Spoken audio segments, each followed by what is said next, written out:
Hello, I'm Vidya, your tutor. Let's learn depreciation, provisions, and reserves together, step by step. Hello, I am Vidya. Assets like machinery lose value over time. In this chapter, we study depreciation, the methods to measure it, and the related ideas of provisions and reserves that strengthen a business financially. Depreciation is the gradual and permanent fall in the value of a fixed asset due to use, wear and tear, passage of time, and obsolescence.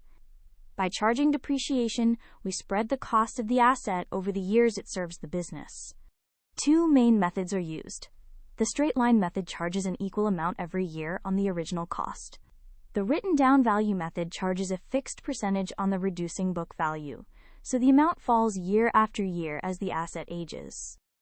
Let us calculate using the straight-line method. Cost is 1 lakh rupees, scrap value 10,000, life 10 years. Depreciation equals cost minus scrap, divided by life.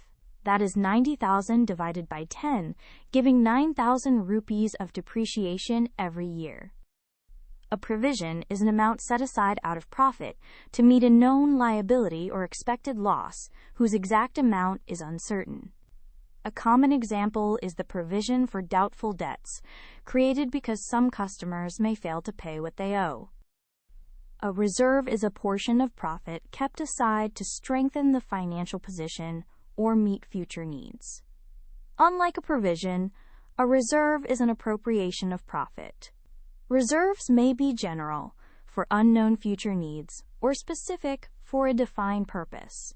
To recap, depreciation is the permanent fall in an asset's value, charged by the straight-line or written-down value method. A provision is a charge for a known liability, while a reserve is an appropriation of profit to build financial strength. Great work! Keep learning with Vidya and visit CBSEtest.com for free lessons, worked examples, and practice tests.